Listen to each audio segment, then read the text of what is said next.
This is an example of an on-car brake lathe. It operates very similarly to a bench-style brake lathe, a brake rotor lathe, or a drum lathe that we've already used in this class.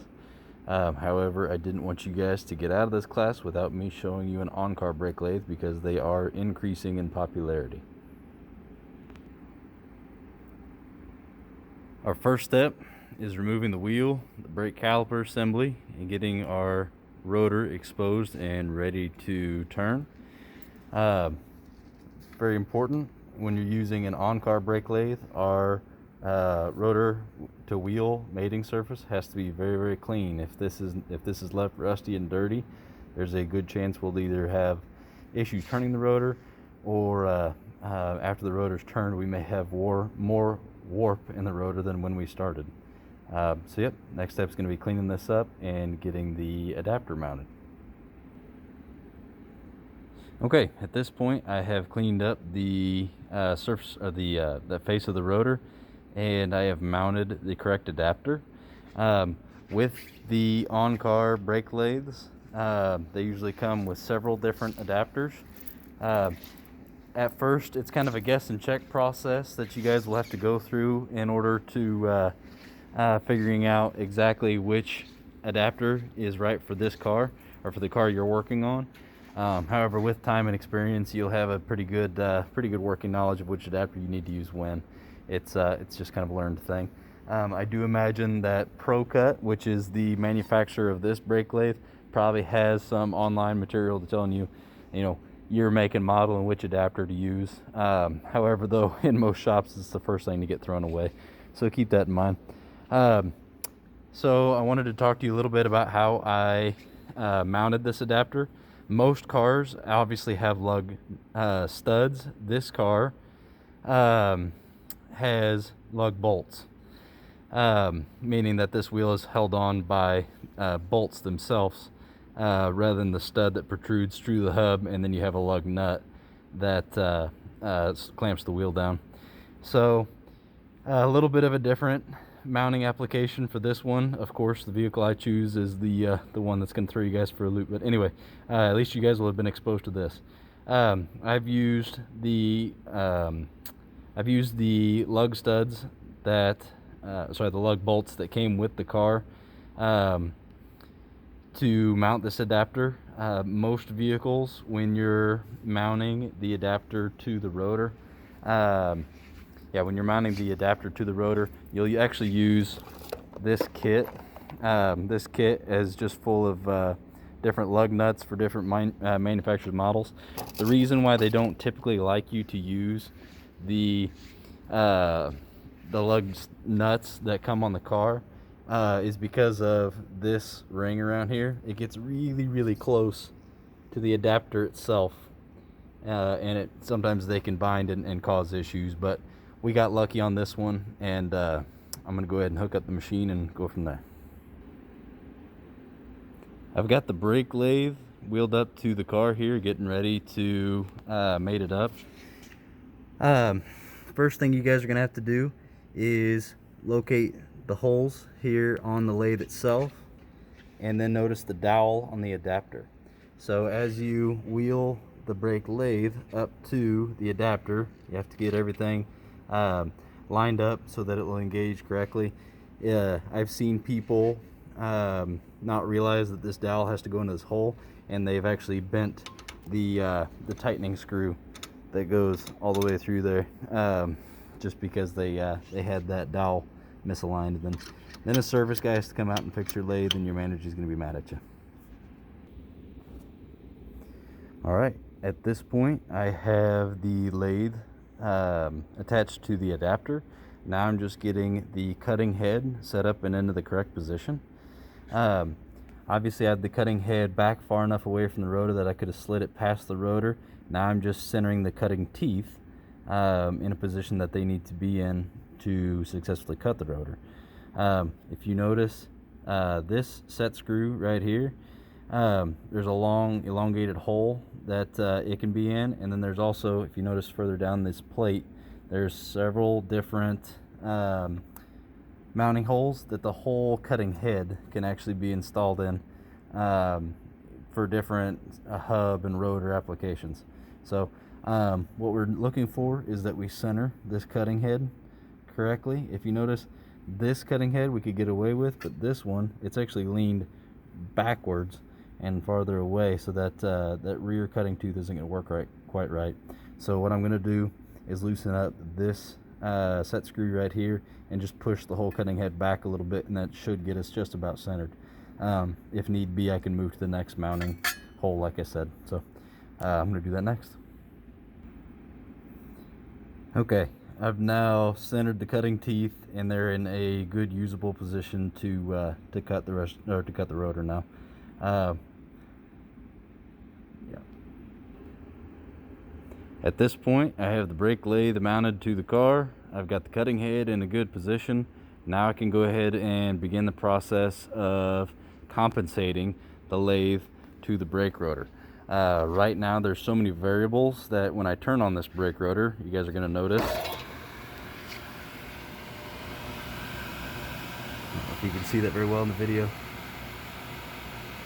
There's quite a bit of wiggle between the cutting head and the rotor. Now we have to let the brake lathe learn how this brake rotor is wobbling and wiggling, so that way it can cut the rotor correctly. The way you do that is, so when the brake lathe's running, come over here and you're just going to push start.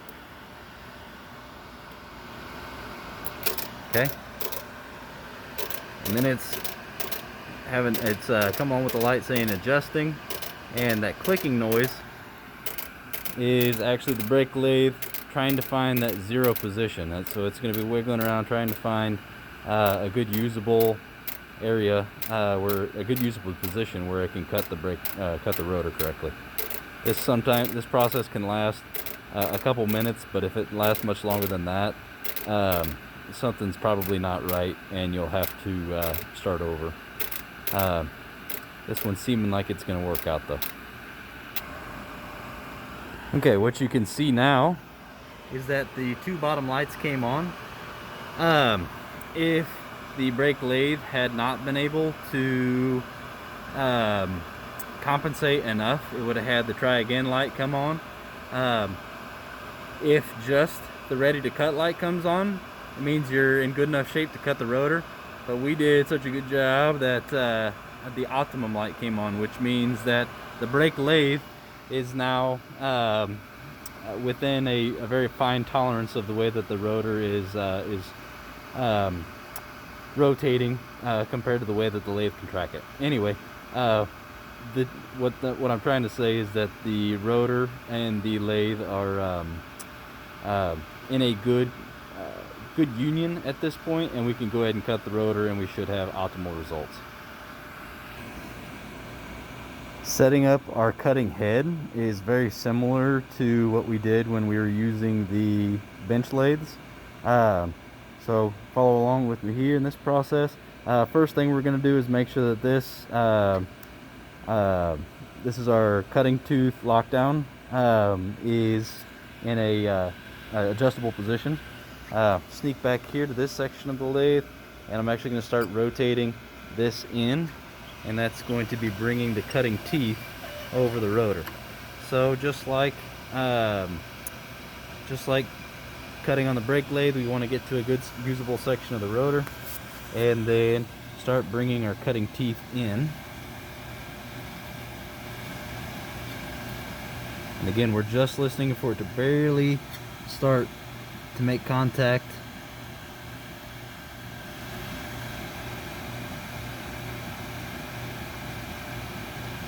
Just listening for it to start to engage. Getting close. That's it. Okay, same thing on the back side. It'll be a little bit harder to see, but that's what we can do.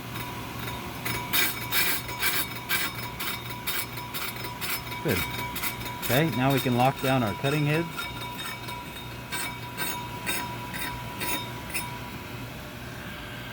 Now, we're going to bring the cutting teeth all the way in to where we need to start having our rotor cut.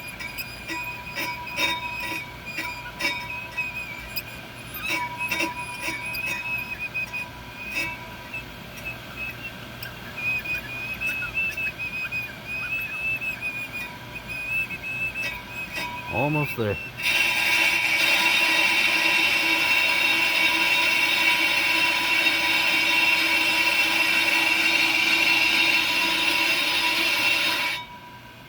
Okay, we've gone all the way past the rust lips now. We can go ahead and set our cutting depth. Again, similarly to the bench lathes, you have this indexing rib, and then our numbers here on the lathe. These correlate to thousandths of an inch. You can see though on these that you have looks like half thousandth increments. So I guess that's a 10,000th, so don't judge me. Anyway, we're only going to take off about 2 thousandths per face of the rotor. We can't take off quite as much meat as we can with some of the bench lathes, but most of the time we don't have to. So again, I'm going to loosen up this cutting tooth hold down, and then I'm going to add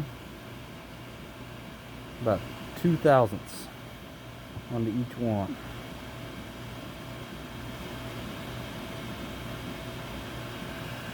Lock down the cutting head again.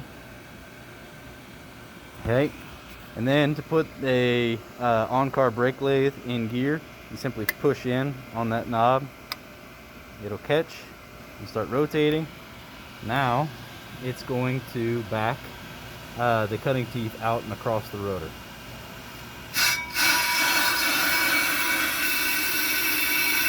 You can see I've added this silencer. I hope you can hear me okay.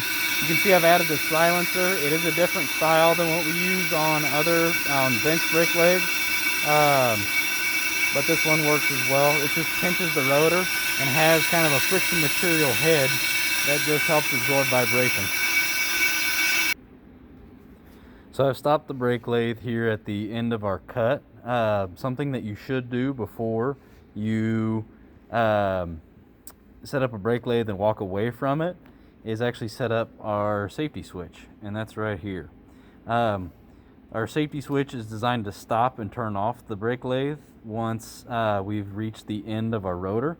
And the idea there is that the cutting head is pretty close to the front bumper, or if we're on the driver's side, the cutting head will be pretty close to the fender. We don't want the cutting head going so far back that it's going to damage the car. So setting up our safety switch will prevent that from happening. Basically what you do is, like I said, this is something that you would have done when you're initially setting up the rotor. If you're planning on walking away from it and doing other things, which as technicians we should do. We shouldn't ever stand around and watch a brake lathe work because we don't get paid for that. Anyway, so what you want to look at is having the brake lathe turn off just after the brake rotor is done cutting. So you can see the amount of material we have left on the brake rotor. I'm going to turn the light on here. The amount of material we have left on the brake rotor isn't very much at all. And if you notice the gap between our safety block right here and then that switch, we want to have just a little bit more room on that safety block to the switch than we do at the end of the rotor over here. So that way, once the rotor goes just slightly past, or once the cutting head just goes just slightly past the end of the rotor, the machine will turn off by itself. We'll set that up right now, and then I'll see if I can get it on video for you guys when it's actually going to shut off. Something like that. Okay, our cutting head is stopped contacting the rotor, and our safety switch is getting really close to touching. Once it depresses, shut off the lathe automatically. That way it saved the front bumper, and the brake rotor is cut at this point. Something that's very different about using an on-car brake lathe compared to a bench brake lathe is every on-car I've ever encountered only has one speed. It cuts in fast only, which is okay. It just means that at the end of our fast pass, we just need to use our sandpaper and let it, just like we did on the bench brake lathes. We just need to hold it against both sides of the rotor while the lathe's turning. You guys get the idea of that. You don't need to watch me do it, but at that point you have a cut rotor.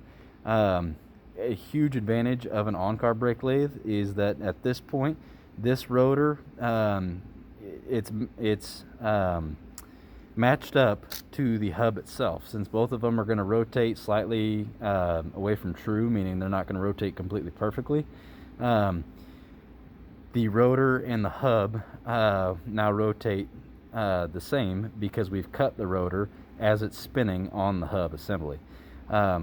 This can help reduce vibrations in the brake pedal and also vibrations in the drivetrain if you had an imbalance, but that'd be pretty rare. Anyway, that's cutting a rotor with an on-car brake lathe.